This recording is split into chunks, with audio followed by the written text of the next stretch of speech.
अभी का जो माहौल है वो सदियों के बाद हम लोग प्राप्त किए हैं। सदियों या सहस्त्राब्दियों बोल सकते हो। हजारों साल बीत गए। हजारों साल पूर्व जब विदेशी यात्री लोग भारत यात्रा पे आए थे तो उन्होंने जो जो कहा, जो जो लिखा कि भारत की समृद्धि और अध्यात्म सबके सिर चढ़कर बोला, चाहे वो ह्वेंसांग हो या फाहियान हो अथवा और कोई विदेशी पर्यटक जो कि भारत में आए, क्योंकि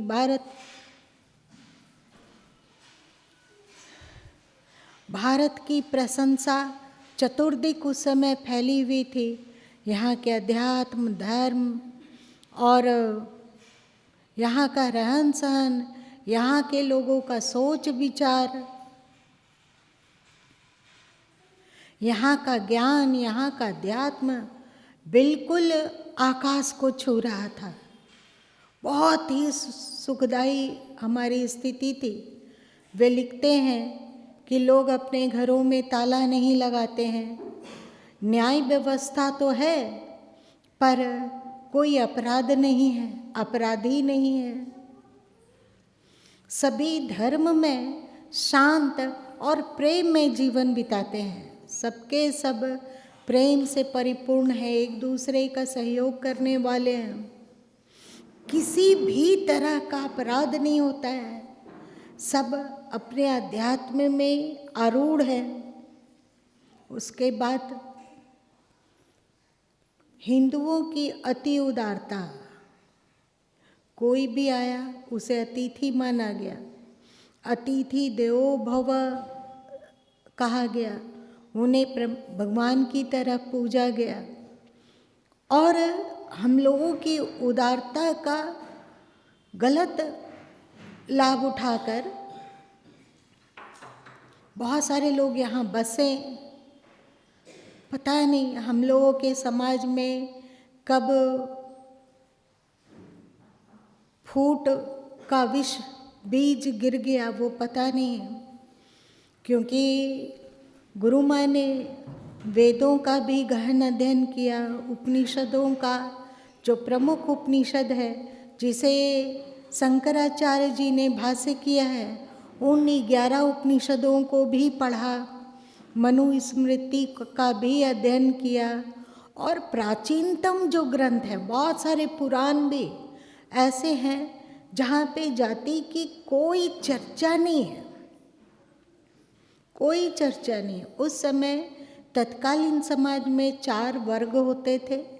जैसे आज किसी भी ऑफिस में आप चले जाइए, कहीं पे किसी सरकारी ऑफिस विभाग में जाएंगे तो एक स्वीपर है जो वहाँ की साफ सफाई कर रहा है, एक चपरासी है जो कि कोई आवश्यक कार्य हो तो उसे निर्देश करने पर वो पूरा करता है। फिर क्लर्क वर्ग है और ऑफिसर वर्ग है। ये लोग चारों प्रेम से रहते हैं। एक स्वीपर का बच्चा भी अपनी योग्यता को बढ़ाकर वह वहाँ का मैनेजमेंट अपने हाथ में ले सकता था, अभी भी ले सकता है। एक चपरासी का बच्चा अफसर बन सकता है। अफसर का बेटा अपने अनुभव अथवा शिक्षा अथवा जानकारी के अभाव में अफसर का बेटा चपरासी बन सकता है। जैसे परिवर्तनशील है अभी का सरकारी तंत्र, ये वस्तुतः हम लोगों के ही अध्यात्म से छन कर सरकार के पास पहुँची तो पूरी दुनिया में पहुँची, जिसे कि आज माना जा रहा है सभी सरकारी तंत्रों में। उसी तरह प्राचीन सभ्यता में ऐसा था कि लोग सेवा बुद्धि थे तो वे शूद्र कहलाए। वाणिज्य और पशुपालक की इच्छा रखने वाले और इसमें महारत हासिल करने वाले वैश्य कहलाए। जो जुझारू प्रकृति के थे और ताकतवर कद काठी के थे वे क्षत्रिय कहलाए। उन्हें समाज का रक्षा का विभाग दिया गया, और जो अध्यात्म में अभिरुचि रखने वाले थे, यज्ञ इत्यादि का निष्पादन करने वाले थे, अथवा जो शास्त्रों में अत्यंत प्रेम रखते थे और उसका ज्ञान रखते थे, उन्हें ब्राह्मण कहा गया। हमने देखा, चाहे वो वेद हो, उपनिषद हो, चाहे मनुस्मृति हो, कि ब्राह्मण का पुत्र शूद्र बन सकता था और शूद्र का पुत्र अपनी योग्यता बढ़ाकर ब्राह्मण बन सकता था। ये प्राचीन काल का हम लोगों के समाज की व्यवस्था थी। पता नहीं कब जातियों में समाज बंटता गया, और फिर जाति कोई बहुत बुरा नहीं है। कुम्हार है, किसी को मिट्टी के बर्तन चाहिए तो वो कुम्हार के पास जाता, जिसे लोहा का बर्तन चाहिए वो लोहार के पास जाता, जिसे अपना दाढ़ी बाल बनवाना है वे नाई के पास जाता, जिसे अपने वस्त्र धुलवाना है वे धोबी के पास जाते हैं।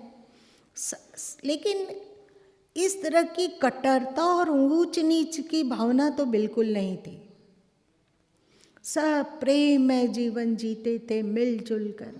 अभी जिस बात के लिए हम लोग चिल्लाते हैं, एकता एकता एकता, सामाजिक समरसता की बात संत सद्गुरु कबीर अथवा इन्हीं के समान अनेक संतों ने इस पर बल दिया कि नहीं, समाज में समरसता होनी चाहिए, आपस में प्रेम होना चाहिए, प्यार होना चाहिए, मिल्लत होनी चाहिए, एकता होनी चाहिए। वो खंडित होता गया और हम लोग आपस में लड़ते झगड़ते रहे, जाति को लेकर, पंथ को लेकर। हम शैव हैं, हम शाक्त हैं, हम वैष्णव हैं, तो इन बातों को लेकर लोग आपस में लड़ते झगड़ते रहे, फूट बढ़ता चला गया और विदेशियों की दाल गल गई और हम लोग दीनहीन बनते गए, अपने अध्यात्म को भूल गए, अपने धर्म को भूल गए, अपनी एकता को भूल गए, अब आपस के प्रेम को विस्मृत कर गए और खंड खंड हिंदू समाज बट गया। इसका परिणाम आया गुलामी, परतंत्रता। इसी के कारण हम लोग सहस्त्राब्दी, मतलब लगभग 1100 साल गुलाम रहे। हंस नहीं सकते थे, अपने तरीके से पूजा अर्चना नहीं कर सकते थे, छोटी छोटी बातों में हम लोगों को दंडित किया जाता था और विदेशियों के अत्याचार से कराहते रहे और कमज़ोर होते रहे, सब कुछ भूलते चले गए, अपने अध्यात्म को भी, अपनी संस्कृति को भी, अपनी आपसी प्रेम को भी, जाति से ऊपर अपनापन की सब बात को भूल गए। क्या अत्याचार हम लोग सहे हैं, इसकी चर्चा नहीं की जा सकती है। और कितने लोग, लाखों करोड़ों लोग हमारे भाई बंधु हमसे बिछुड़ गए, चाहे विवशतावश अथवा लालच के कारण अथवा भय के कारण, अपनी रक्षा के कारण वे लोग धर्मांतरण करते गए। चाहे सीरिया हो, ईरान हो, अफ़गानिस्तान हो, पाकिस्तान हो, बांग्लादेश हो, अथवा भारत में रह रहे जो भी अभी दूसरे पंथ को मानने वाले लोग हैं, वे लोग हों, हमारे ही भाई बंधु तो हैं, उनका डीएनए और हम लोगों का डीएनए एक है, फिर भी वे हमारे दुश्मन बन के बैठे हैं। कितनी हानि हम लोग सहन किए हैं, इसे शब्दों में बांध पाना तो बिल्कुल ही कठिन है। जब 1947 ईस्वी में देश आज़ाद हुआ, देश का बंटवारा हुआ, तो जो विज्ञ लोग थे जो अध्यात्मवेत्ता थे अथवा राष्ट्र प्रेमी थे, उन्होंने सोचा था कि अब हम हमारी संस्कृति, हमारा प्रेम, हमारा अध्यात्म और एकता फिर से उभरेगा, फिर से यहाँ पे भारत का जो अध्यात्म था वो गुंजायमान होगा। पर ऐसा नहीं हुआ। स्वतंत्रता के, आज़ादी के 75 साल पूरे लगभग, फिर भी ऐसा कभी नहीं हुआ। अपने ही देश में हम लोग दोयम दर्जे के नागरिक बन के रह गए। सभी जितने भी यहाँ के राजनीतिक दल आए, वे लोग हम लोगों के लाभ, हानि अथवा हमारी मांग पे कभी ध्यान नहीं दिया गया, कभी नहीं। वे लोग सोचते थे कि ये लोग भेड़ बकरी हैं, हम लोगों को भेड़ बकरी समझा गया, हम लोग को बुद्धिहीन समझा गया, हम लोगों को मूर्ख बनाना आसान समझा गया। कोई भी आया, जाति के नाम पे भड़काया, हम लोग टूट टूट टूट कर खंड खंड हो गए। और फिर उनका खेल चलता रहा। तुष्टीकरण की नीति आसमान छूने लगी। तुष्टीकरण अल्पसंख्यक का क्यों? क्योंकि उन्हें विश्वास है कि हम सब, मतलब हिंदू वर्ग के लोग, सनातनी लोग बेवकूफ़ हैं, इन्हें तोड़ना आसान है और फूट डालो, शासन करो। ये नीति तो मुगल काल से है। तो हम लोगों की बात को कोई सुनता भी नहीं है और ना समझने को तैयार है। न ही हमारे हित और हमारी आकांक्षा का कभी भी पुष्टि हुई। आप इतिहास इत्यादि का ग्रंथ उठा लो जो कि अभी पढ़ाया जा रहा है, चाहे 8वीं, 9वीं, 10वीं, 11वीं और आगे का जो इतिहास लेकर जो पढ़ते हैं, उसका अध्ययन करोगे तो कहा गया वेद गडेरियों का गीत है। गडेरी ये लोग भेड़ चराते थे तो वो कुछ कुछ बोले हैं, उसको वेदों में संकलित किया गया। बहुत बहुत पेनफुल। इस तरह हम लोगों का लाभ उठाया जाता रहा और ईश्वर की अहेतुकी करुणा के कारण आज वह समय आया है कि हम अपनी संस्कृति की बात बोल सकते हैं और संगठित होकर अपना पुराना खोया हुआ वैभव को प्राप्त कर सकते हैं। जो हमारे पास दोनों चीज़ था, भौतिक उन्नति और आध्यात्मिक पराकाष्ठा। आज अवसर है कि हम भौतिक उन्नति के शिखर को भी छू लें और अध्यात्म के शिखर को भी छू लें। सोने की चिड़िया और विश्व धर्म गुरु दोनों खोए हुए इस वैभव को प्राप्त करने में हम सक्षम हैं। इसमें जब गुरु माँ अभी कुछ दिन पूर्व चेन्नई किसी कार्यवश जाया गया था, कोई कार्यक्रमवश, तो वहीं पे बहुत दर्द हुआ कि अंततः क्या कमी रह गई होगी हिंदुओं के भक्ति में, प्रार्थना में, आध्यात्म में, जो हमारा देश खंड खंड हो गया। और हमारे ही आराध्य, चाहे वो श्री राम हो, चाहे वो श्री कृष्ण हो, चाहे विश्वनाथ मंदिर हो, हमारे आराध्य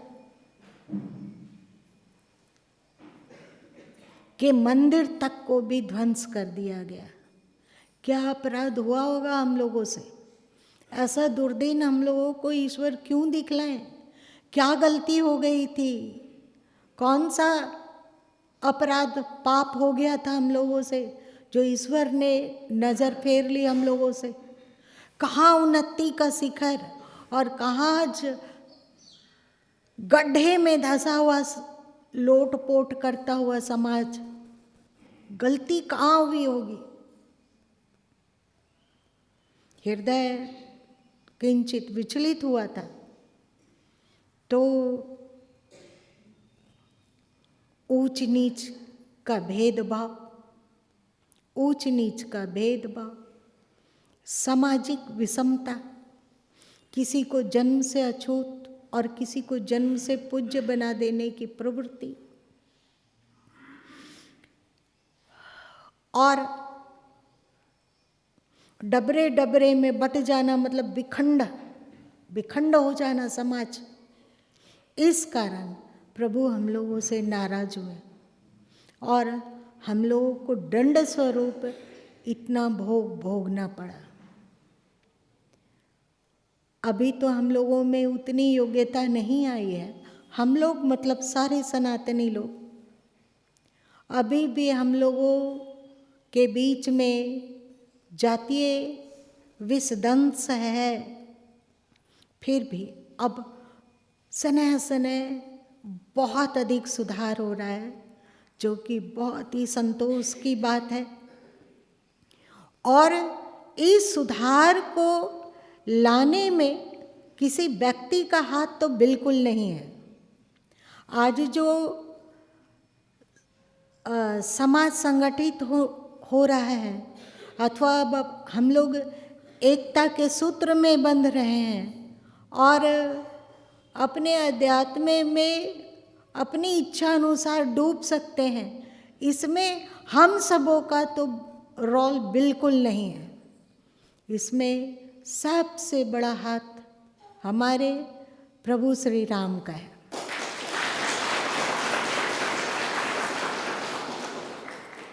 उनका जब से मंदिर आंदोलन चला, वैसे तो पहले से चला आ रहा है, लेकिन भगवान हम लोगों पे भली बातें ध्यान नहीं दे रहे थे। पर जब ये आंदोलन अपनी रफ्तार को पकड़ा, अपनी त्वरितता को पकड़ा, तो धीरे धीरे हम संगठित होने लगे। आपस में लगने लगा कि हम सब तो एक हैं, वो भी राम भक्त, हम भी राम भक्त, वह भी राम भक्त, यह भी राम भक्त। जो फूट था वो सनह सनह सिमटता गया, कम होता गया और प्रभु चमत्कार दिखलाते गए। लाखों लाख लोगों ने अपना बलिदान दिया राम मंदिर को पुनः, राम जन्मभूमि को पुनः प्राप्त करने के लिए लाखों सनातनियों ने बलिदान दिया। और फिर प्रभु राम की ही कृपा से एक ऐसा व्यवहार आया, ऐसी हवा चली, जो असंभव कार्य भी संभव प्रतीत होने लगा। अंग्रेज लोग भी आए थे तो वे हमारी फूट बरकरार रहे। जो मुगलों ने आपसी फूट का बीज डाला था वो हमेशा बना रहे, इसके लिए कम प्रयत्न नहीं किया। कभी दक्षिण भारतीयों को भड़काया कि तुम लोग यहाँ के मूल निवासी हो, बाकी उत्तरी भारत वाले लोग आ रहे हैं, ये विदेशी आक्रमणकारी हैं। फिर बहुत सारे लेखकों ने ये कहा कि मोहनजोदड़ो की सभ्यता हो या सिंधु घाटी की सभ्यता हो, ये सब तुम मूल निवासियों का है और बाकी ये सब आक्रमणकारी हैं जो सिंधु घाटी की सभ्यता इत्यादि को नष्ट कर दिए, मोहनजोदड़ो की सभ्यता को नष्ट कर दिए और यहाँ के मूल निवासियों को शूद्र कह के उद्घोष किए। उन लोग को अछूत बना समझा गया और वे लोग आर्य लोग यहाँ पर मौत से फलने फूलने लगे। पर प्रभु की असीम अनुकंपा से ये भी शोध हो गया। आज के समय में डीएनए एक बहुत ही कीमती चीज़ है। जब डीएनए का जांच हुआ तो पता चला कि दक्षिण भारत और उत्तर भारत का डीएनए अलग अलग नहीं है। सिंधु घाटी की सभ्यता अथवा अभी हरियाणा में मिले हुए रानीखेत स्थान की खुदाई पर लगभग 4000 शव मिले।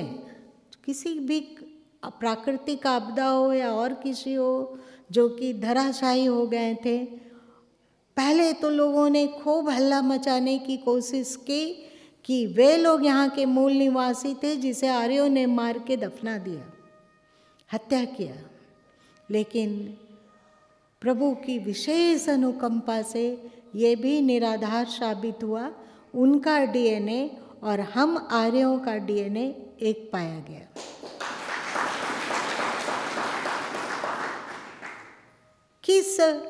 किन ऋषि मुनियों संतों का पुण्य प्रताप जागा कि अभी हम लोग अनुकूल माहौल देख रहे हैं, अनुकूल वातावरण देख रहे हैं।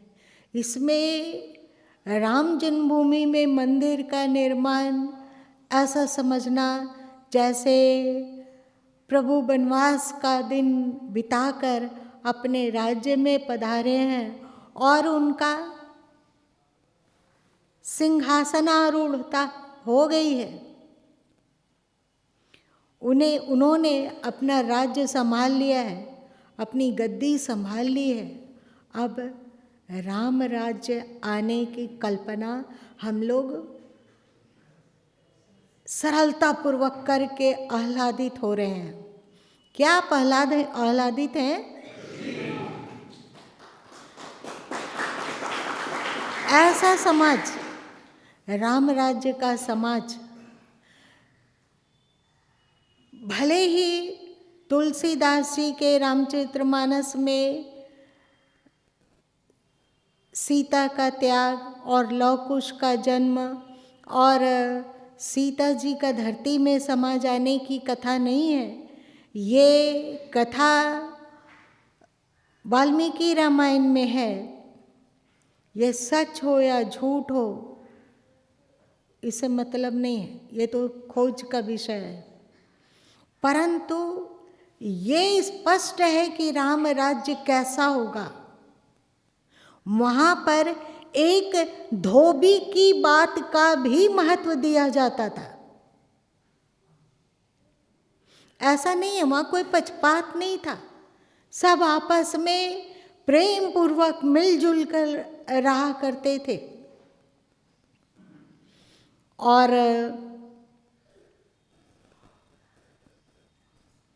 दूध दही का नदी बहना और राम राज्य की जो चर्चा है उसका अध्ययन करने पर जो भी भारतीय संस्कृति और भारतीय अध्यात्म के थोड़े भी जानकार हैं, जो जिनके भी अंतस में राष्ट्र प्रेम है, वे लोग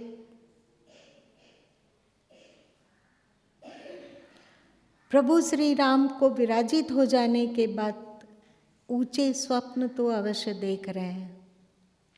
फिर से आपसी संगठन, प्रेम और विकास, भौतिक विकास भी। प्रभु श्री राम तो अपना कार्य कर रहे हैं, पर हम सब उनके वानर सेना है। हम सब उनके सिपाही हैं, सैनिक हैं। हम सबको भी अपने कर्तव्यों का निर्वहन करना चाहिए। हम सब पुनः भारत में राम राज्य की स्थापना हो, इसके लिए जो प्रयत्न हो सके, चाहे वो प्रयत्न नल नील का हो या हनुमान जी जैसे योग्यता रखने वाले का हो या गिलहरी हो, सब के सब अपनी अपनी सामर्थ्य के अनुसार इसके लिए पुरुषार्थ करें। और अभी भगवत सत्ता, ईश्वर भी इस बात को चाह रहा है। ऐसा अनुभूत होता है कि ईश्वर अभी हम लोगों के लिए बड़े ही अनुकूल समय का सृजन कर रहा है। जब गुरु माँ से 10 साल पूर्व अथवा उससे भी पहले गुरु माँ ने कहा था कि किसी न किसी दिन घर वापसी की हवा बहुत तेजी से चलेगी, तो उस समय लोगों ने उतना भरोसा नहीं किया था, पर आज वो अवसर दिख रहा है। ईश्वर ने यह अवसर लाया। अब हम लोग को बेवकूफ़ी नहीं करना है। वे अपनी करुणा का हाथ तब खींच लेते हैं, अपनी प्रेम, अपना प्रेम, अपनी दया, अपनी करुणा, अपना आशीर्वाद का हाथ हम लोगों के सिर से उस समय हटा लेते हैं जब हम लोग आक्रमण्य बनने लग जाते हैं।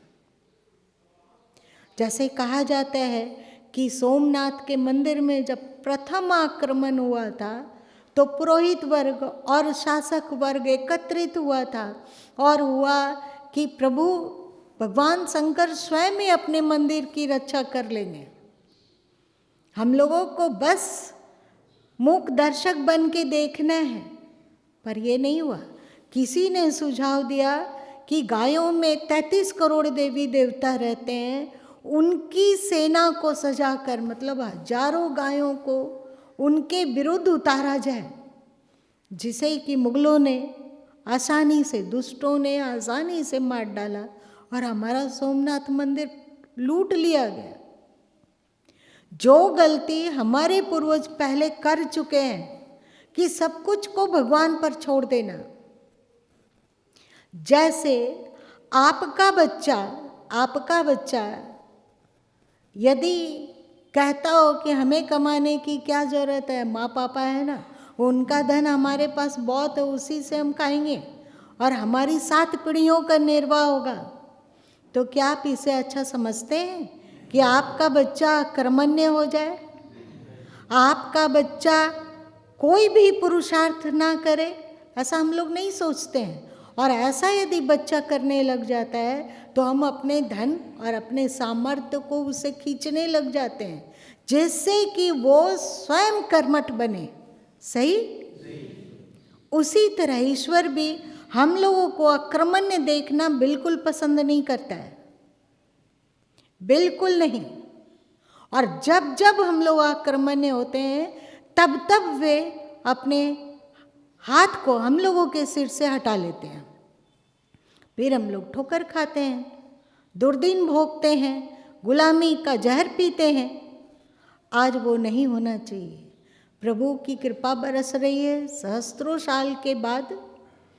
अब वो गलती हम लोग ना दोहराएं, ना आपसी फूट का और ना कर्मण्यता का। संगठित होना और पुरुषार्थ करना, और समाज में ऐसा वातावरण तैयार करना जब प्रभु श्री राम 500 साल के बाद घर वापसी किए हैं और अपने पूरी समृद्धि और पूरी शक्ति के साथ विराजित हैं, तो जो 100 साल पहले, 200 साल पहले, 300 साल पहले किसी भी कारणवश अपने घर को छोड़कर अन्यत्र चले गए, चाहे वे इस्लाम में हो, चाहे ईसाई में हो, चाहे और कहीं हो, उनका घर वापसी क्यों नहीं हो सकता है? हो सकता है। बस इसमें चौकन्ना होकर प्रयत्न करने की आवश्यकता है। याद रखो, कहावत में है कि रुपये रुपये को आकर्षित करता है। कहावत है कि भाई ब्लड का रिश्ता है, कभी ना कभी ब्लड, खून जोर मारता है और आपसी प्रेम होता है। तो जो हम लोगों को छोड़ के चले गए, उनका डीएनए और हम सब का डीएनए एक है। अभी उन लोगों के ब्लड में वो आकर्षण, बनने की पूरी संभावना है। श्री राम ने इसकी व्यवस्था पूरी कर दी है, बस हम लोगों को प्रयत्न करने की आवश्यकता है। और जब गुरु माँ अयोध्या पहुँचे तो वहाँ पे चारों ओर श्री राम का प्रकाश, श्री राम का आशीर्वाद बरसता अनुभूत हुआ। क्योंकि गुरु माँ का कहीं जाना आना बहुत कम होता है, बहुत ही ज़्यादा कम, तो बच्चों को ये चिंता रहती थी कि गुरु माँ को अकेले राम मंदिर दर्शन हेतु जाने देना अथवा उनको अकेले अंदर जाने देना। वे लोग थोड़े भयभीत थे, वे लोग थोड़े परेशान थे, चिंतित थे कि किसी को गुरु माँ के साथ रहना चाहिए। पता नहीं वे लोग कौन सा प्रार्थना अथवा श्री राम की कृपा जाते के साथ वहाँ जो सेवाधारी थे, चाहे वे सरकारी कर्मचारी हों, चाहे वे पुलिस वर्ग के लोग रहें, इतने अनुकूल और इतने ज़्यादा आपस में संगठन, और लगता था जैसे सबका मन एक दूसरे के मन के तार से जुड़ा हुआ है, सब एक सूत्र में बंधे हुए हैं। ऐसा प्रतीत होता था जैसे प्रभु श्री राम राजा हों और हम सब उनके प्यारे प्रजा, और सब पर उनकी दृष्टि है। जहाँ भी जो भी आवश्यकता है दर्शनार्थियों को, वो सब कुछ पूरा करने में वे तल्लीन थे। बिना स्पष्ट उस समय राम जन्मभूमि का प्राण प्रतिष्ठा नहीं हुआ था, पर अद्भुत वहाँ का वातावरण, अद्भुत। जब प्राण प्रतिष्ठा के समक्ष हम लोग संत, सभी संत जन गणमान्य संत विराजित थे, तो बीच बीच में संतों के लिए जलपान की व्यवस्था, भोजन की व्यवस्था पॉकेट में आग्रह करके वे गुरु माँ के भी हाथ में दे देते थे। गुरु माँ उसे अपने एक और साध्वी बहन मिल गई थी, उनके हाथ में दे देते गुरु माँ।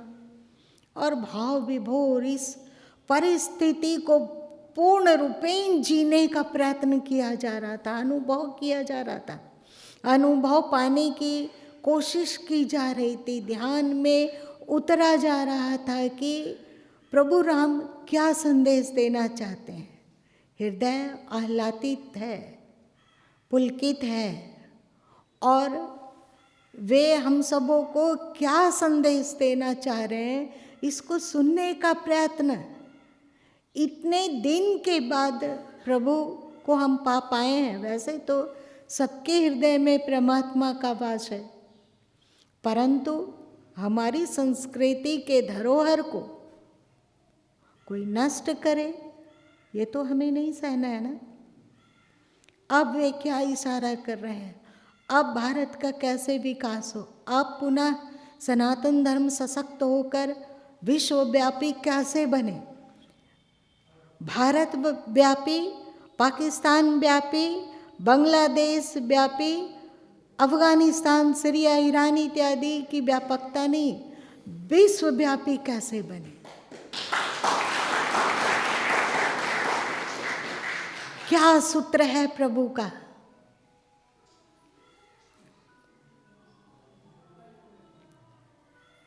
ऐसा प्रतीत हुआ जैसे प्रभु राम कह रहे हो, ईश्वर सत्ता कह रही हो कि हम सबों के भीतर असीम सामर्थ्य उन्होंने भर के रखा है, पाना नहीं है, रखा है।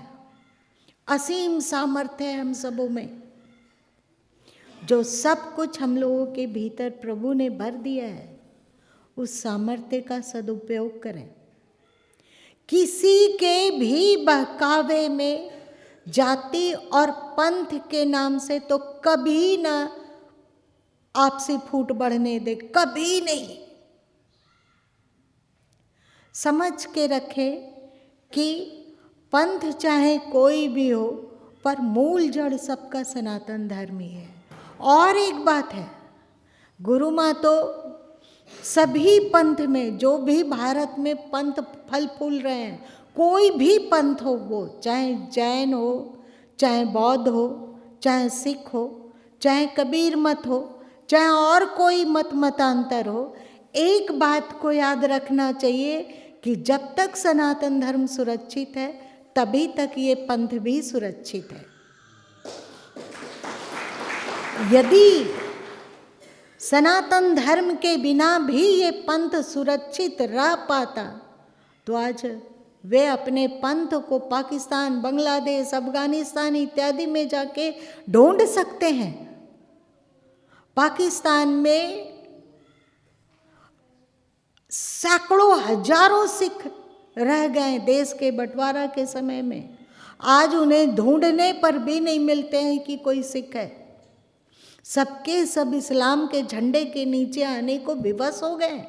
कहाँ उनका पंथ जीवित रहा? कहाँ है पंथ? कौन सा पंथ किस दूसरे जहाँ पे कट्टरता है, दूसरे धर्म में लोग चले गए, वहाँ किसका पंथ जीवित है? इसलिए ये बेवकूफ़ी सभी पंथों और सभी मतमतांतरों को नहीं करनी चाहिए कि हम अलग हैं, हम श्रेष्ठ हैं, तुम अश्रेष्ठ हो, हम अच्छे हैं, तुम बुरे हैं, हमारा ज्ञान ऊंचा है, तुम्हारा ज्ञान नीचा है। इस पागलपन से दूर हो, यही प्रभु राम का संदेश रहा। हम जाति के नाम पर ना बटे, जाति के नाम पर ना बटे, भाषा के नाम पर ना बटे, प्रांत के नाम पर ना बटे, पंथ के नाम पर ना बटे, यही प्रभु श्री राम का संदेश रहा। हम सबके हृदय में अपने देश की माटी के प्रति और अपने सनातन धर्म के प्रति भरपूर प्रेम हो, उसके लिए प्राण न्यौछावर भी करना हो तो कर दें। और एक बात है, बहुत सारे मत पंथ के लोग कहते हैं कि हमारे पंथ में आओ, अपने पूर्वजों से नफरत करो, मतलब दूरी बनाओ, सम्मान की दृष्टि से ना देखो, हम सब एक हैं, सब धर्म एक होता है।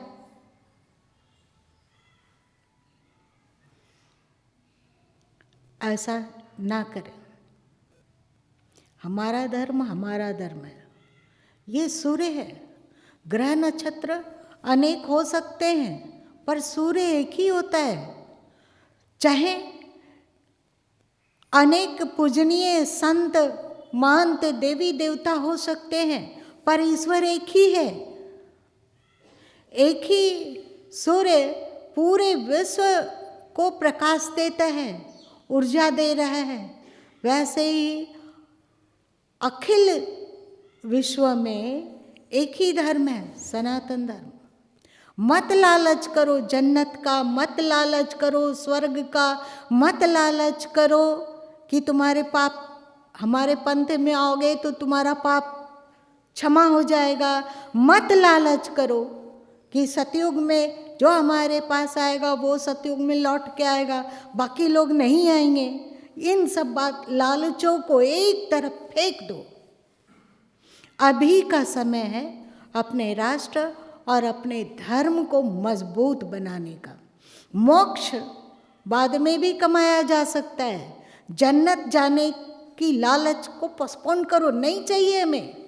यदि अपने पूर्वज, अपने पूजनीय जनों के प्रति अश्रद्धा करने से और अपने राष्ट्र के प्रति गद्दारी करने से वो ईश्वर मिलता हो, तो ईश्वर को भी अभी किनारे रखो। अभी हमारा लक्ष्य एक हो, सनातन धर्म और हमारा देश अपने पुराने गौरव और पुराने वैभव को पुनः प्राप्त करे।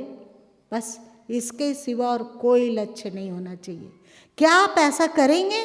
जी।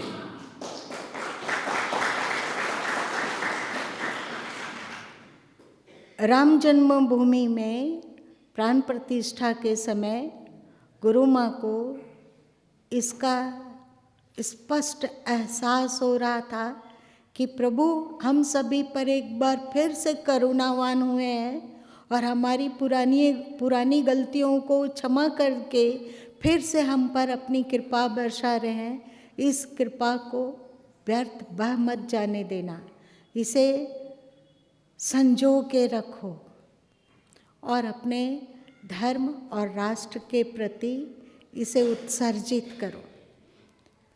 आज का मेरा जो अनुभव था वो हमने आप सबों को बांटा और हमें विश्वास है कि हमारा अनुभव आपका अनुभव बने और हम सब मिलजुल कर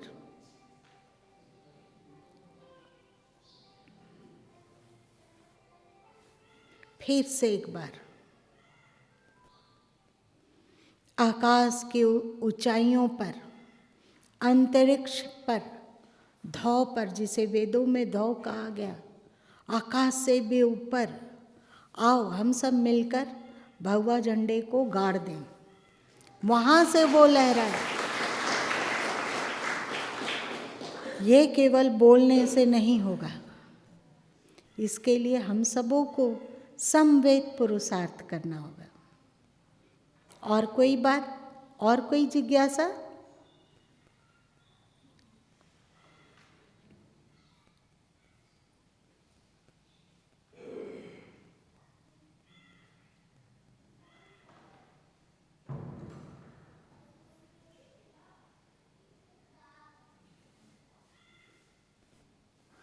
क्या आप सब मत, पंथ, प्रांत, भाषा से ऊपर उठकर सनातनी बनने को तैयार हो? चलो, इतना ही रहने दो।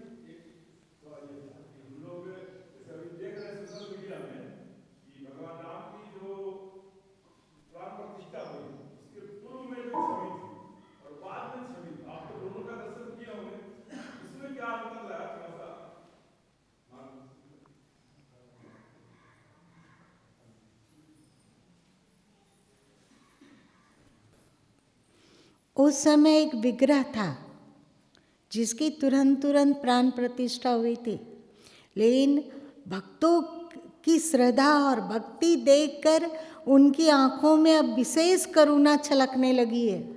हम लोगों पर कृपा बरसने हेतु उनकी आंखें ललायित हो रही है। ये अंतर है।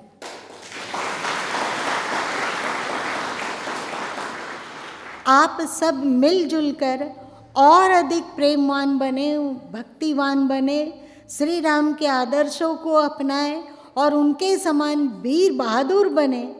देखना और भी विग्रह में अंतर आएगा और उनकी आंखें और अधिक करुणा बरसाएंगे, ऐसा विश्वास है। अभी का विग्रह तुम लोग रख लो और यदि हम लोग उनके इच्छा के अनुरूप कार्य किए तो 5 साल होते होते उनकी आंखें और क्या बोलेगी, ये तो समय आपको बताएगा। पर इसके लिए हम सबों को भक्ति हृदय बनना होगा।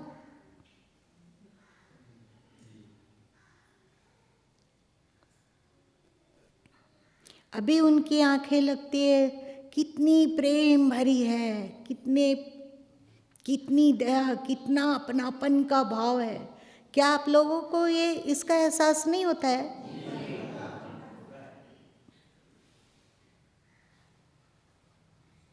इस अपनापन के कारण क्या आपको पुलक होती है? क्या उनके अनुरूप जीवन बिताने का हौसला मिलता है? क्या उनकी आज्ञाओं और इच्छाओं को पूरी करने के लिए हम प्रयत्न करेंगे? क्योंकि हम लोग अभी तक हे प्रभु तुम सुनो, हे प्रभु तुम सुनो, मेरी इस मांग की पूर्ति करो, इस मांग की पूर्ति करो। एक बार तो अवसर दो हम सब अपने इष्ट को कि वे क्या मांग रखते हैं हम लोगों से, और हम लोग उनको बोले कि प्रभु हम आपकी इच्छा पूरी करेंगे। जैसे हनुमान जी ने किया, नल नील ने किया, गिलहरी ने किया और उनके सैनिकों ने किया। वैसे ही हम सब भी उनकी इच्छा को पूरी करने के लिए तत्पर हैं। प्रभु आप आज्ञा दीजिए, कैसे रहें, क्या बोले, कैसे जिए। देखिएगा फिर वो राम मंदिर कैसे परिवर्तित होता है। उसे आप कोई साधारण मंदिर मत समझिए, वो दिव्य भूमि में अब स्थापित मंदिर है, दिव्याति दिव्य है। और उनकी भावों को समझिए, भावनाओं को समझिए, बस माला माल हो जाइए। और कुछ? ठीक है आज